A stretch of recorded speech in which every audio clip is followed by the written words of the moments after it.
그럼 이 홍수 때 무슨 일이 있었는지를 좀 알아봐야 되겠죠. 그래서 성경과학자들이 이 부분을 좀 자세하게 연구를 했습니다. 그래서 이제 홍수 시작될 때 창세기 7장 이 부분이 참 중요합니다. 함께 한번 읽으시겠습니다. 시작.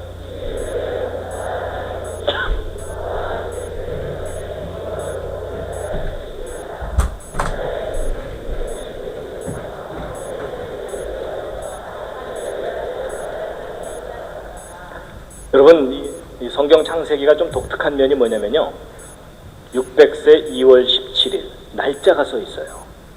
아니 여러분, 그 아득한 옛날에 있었을까 말까 한 그 이야기를 쓰면서 저렇게 날짜까지 쓸 필요가 있어요, 없어요?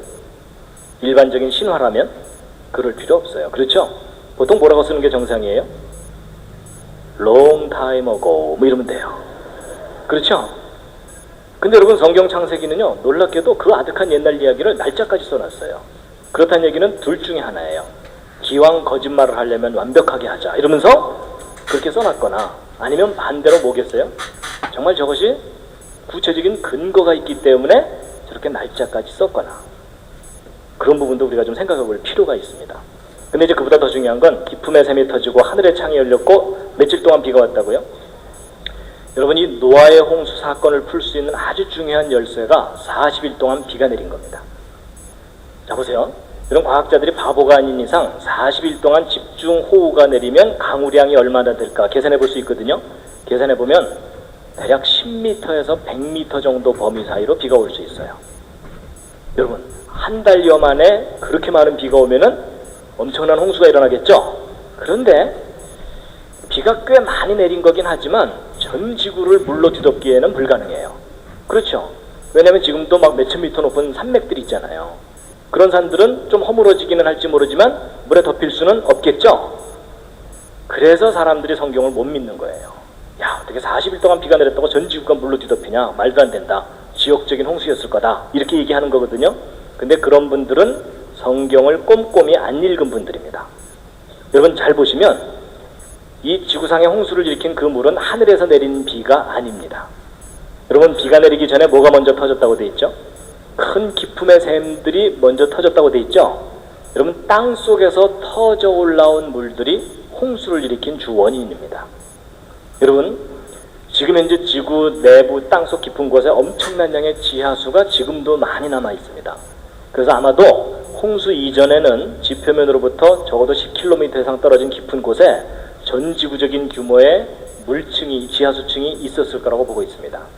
근데 홍수 직전까지는 이게 안정된 구조를 가지고 있다가 홍수가 시작될 때 지구가 어떤 큰 충격을 받거나 이래가지고 이 지각이 쩍 갈라지면서 이 위에 부분이 주저앉은 겁니다.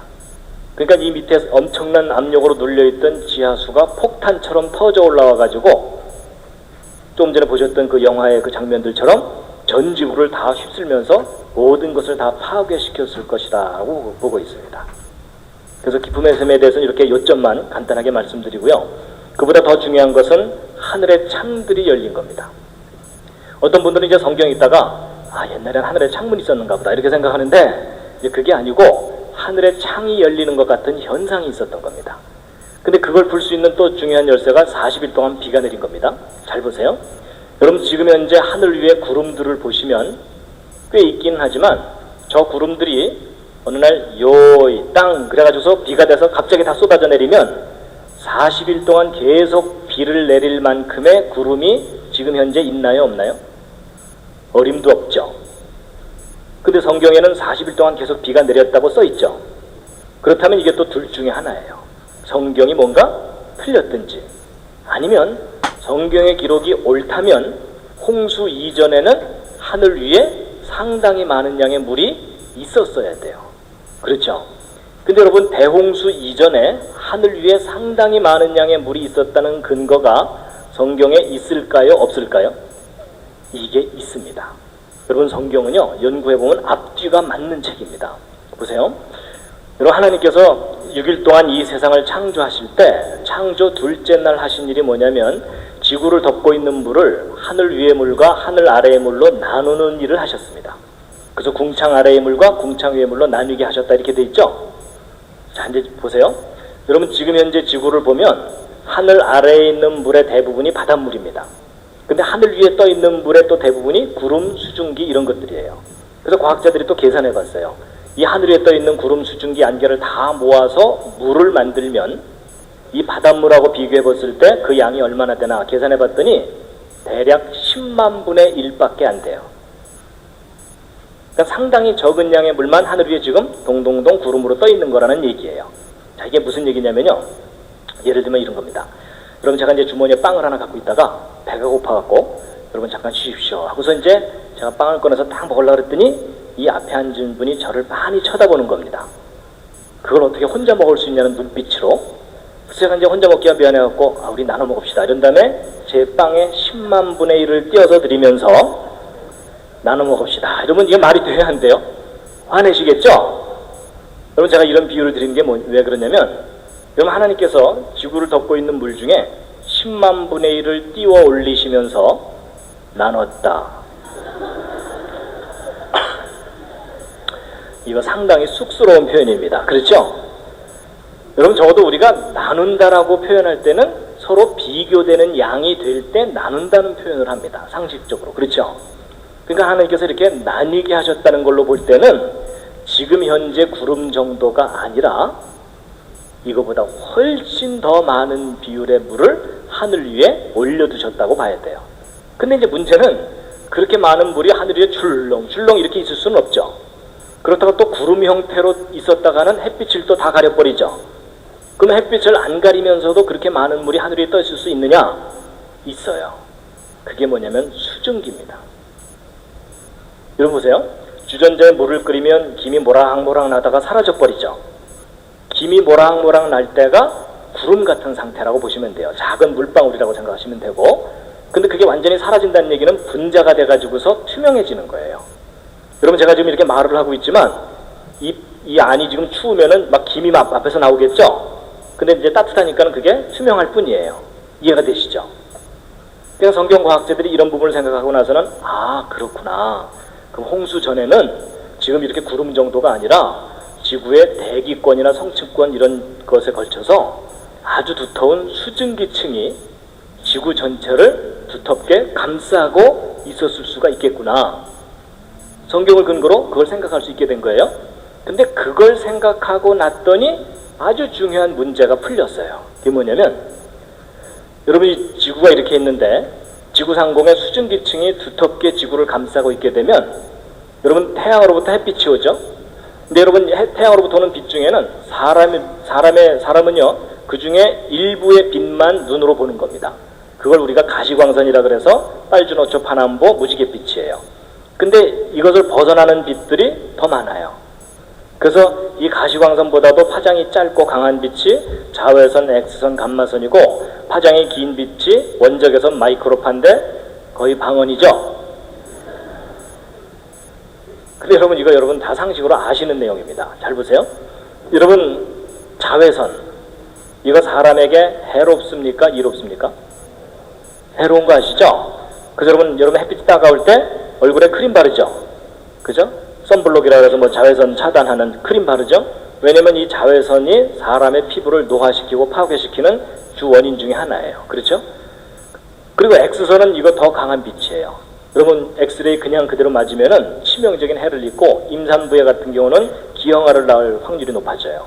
그래서 여러분, 병원에서 찍는 엑스레이는 약하게 조절하니까 괜찮지만 일반적인 엑스레이는 아주 사람에게 피해를 줍니다. 그런가 하면 이 감마선은 핵폭탄 터질 때 나오는 빛입니다. 저 빛을 다량으로 그냥 맞으면 사람이 녹아버립니다. 그러니까 이런 살인광선들이 태양으로부터 다량으로 오고 있어요. 근데 오존층이 이걸 제대로 못 막아주고 있는 거예요. 지금 현재 우리 지구가. 근데 여러분, 그 반대로 원적외선 어디선가 들어본 듯 하지 않으십니까? 찜질방이요. 그렇죠? 여러분, 저 원적외선 사람에게 해로운 겁니까? 이로운 겁니까? 저건 사람에게 이로운 겁니다. 사람을 치료하기까지 하는 빛이에요. 원적외선 온열 효과 뭐 이래가지고 치료도 하고 그러죠? 여러분, 이쪽 빛은 사람에게 생기를 주고 활력을 주는 빛입니다. 근데 여러분, 우리가 이 좋은 쪽 빛만 쪼이고 살면 훨씬 건강하게 살 수 있어요. 그렇죠? 근데 이쪽 해로운 빛까지 일부 쪼이면서 견디면서 우리가 지금 살고 있는 거예요. 근데 여러분, 놀라운 사실이 뭐냐면 여러분이 H2O, 물이라는 물질은 하나님이 창조하신 물질 가운데 가장 평범한 듯 하면서도 가장 신비한 물질입니다. 여러분, 이 H2O 분자가 어느 정도 두께 이상 지구를 두텁게 감싸고 있게 되면 반드시 어떤 현상이 벌어지냐면 이 자외선, 핵선, 감마선 쪽 강한 빛들을 다 막아줍니다.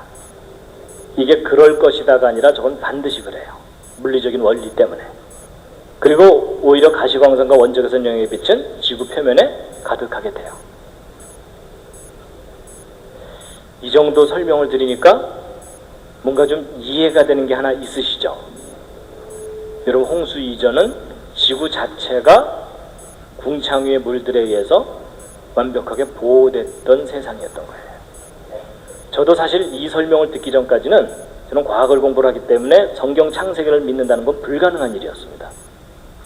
너무나 비과학적이고 비현실적으로 생각이 됐었어요. 근데 제가 이 설명을 듣고 나서 갑자기 머리가 또 시원해지는 거 있죠. 그리고 우리가 깨달아지는 게 뭐냐면, 우리가 정말 좋은 세상을 잃어버리고 살고 있는 거구나. 그걸 알게 됐어요. 그러니까 여러분, 홍수 이전의 하늘은 지금하고는 다른 하늘이었던 거예요. 지금도 멋있고 아름답긴 하지만 하나님이 처음 만들어졌던 기가 막히게 좋은 옷을 잃어버린 모습이에요, 저게. 그러니까 홍수 이전에 900세 이상 살았다는 게 이해가 되더라고요. 그러니까 여러분이 홍수 이전에 태어나셨다면 몇 살까지 사시는 거예요? 900살이요. 근데 900살 사시면 좋으시겠어요? 나쁘시겠어요? 근데 지금은 고개를 살살살 흔들으시면서 별로 기대감이 없으시죠? 근데 여러분, 별로 기대감이 없으신 이유가 뭔지 아세요? 지금 현재의 삶이 그렇게 기쁘고 행복하고 즐겁지만은 않으니까. 맞죠? 우리는 우리 삶이 너무나 피곤하기 때문에 오래 사는 것도 별로 즐거운 일이 아니에요. 맞죠? 근데 여러분, 우리가 물질도 풍부하고 지혜도 풍부하고 건강도 충분하다면, 그리고 늙지도 않는다면 짧게 살고 싶은 사람이 아무도 없어요. 맞죠? 어떤 분은요, 900살 이상 살았다 그러니까 그때도 100살 넘어가면 이빨 다 빠지고 허리 구부러져갖고 나머지 800년 동안 지팽이 찍고 달달달달달달달 그랬을까요? 아닌 거 짐작하시겠죠? 여러분, 이때는요, 경로우대증을 받으려면 800살은 넘어야 돼요. 그리고 여러분, 이때는 청춘이 500년입니다. 그렇겠죠? 청춘이 500년. 그러니까 여러분, 그 옛날 노래 중에 한 500년 살자는데 웬 성화냐, 그 노래 아시죠? 어른들 기억하시죠? 그게 이 시절 유행가입니다. 그거 알고나 부르셨었는지 모르겠네요. 근데 여러분, 이거 참 꿈 같은 얘기인데 성경의 기록이 옳다면 그런 세상이 있었다는 거예요. 근데 여러분, 다시 한번 차분하게 생각해 보세요. 여러분과 저는 지금 어떤 상태냐면 태어나서 20살, 25살 정도 될 때가 가장 피크예요. 그렇죠? 그때가 가장 젊고 건강하고 아름답고 예쁠 때예요. 근데 그 젊음과 건강과 아름다움을 유지합니까? 못합니까? 곧바로 내리막길이에요. 그렇죠? 몸이 예전 같지 않으시죠? 근데 여러분, 우리는 누구나 다 그렇게 사니까 그게 정상인 것처럼 체념하고 살잖아요. 근데 여러분, 생각해 보세요.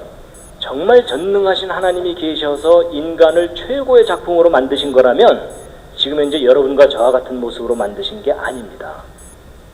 맞죠? 보시기에 심히 좋았더라 했던 그 세상인데 피어나자마자 그냥 자식들 뒷바지하느라고 허리 휘면서 왜 내리막길이냐 이거죠. 근데 성경을 보면 그렇지 않았다는 거예요. 그렇죠? 성장한 후에 수백 년을 젊음을 유지하면서 자기가 누리고 싶은 거 다 누리는 거예요. 맞죠? 그리고 우리가 좀 더 정확하게 생각하면 저분들이 900살씩이나 사는 게 아닙니다. 900살 밖에 못 산 겁니다. 동의하십니까? 맞아요, 여러분.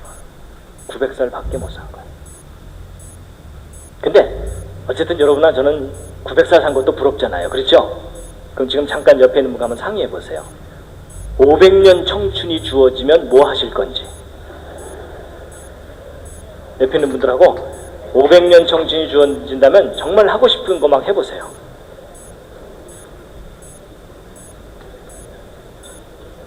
그런데 여러분은 지금 어떤 상태냐면 500년 청춘을 주어도 그걸 어떻게 누려야 될지도 모르고, 마치 조그만 꼬마가 10,000원짜리 받고 나서 이거 어떻게 써야 될지 몰라갖고 10원짜리로 바꿔달라는, 100원짜리로 바꿔달라는 그런 상태예요. 맞죠? 그럴 정도로 여러분과 제가 지금 망가져 있습니다. 맞죠?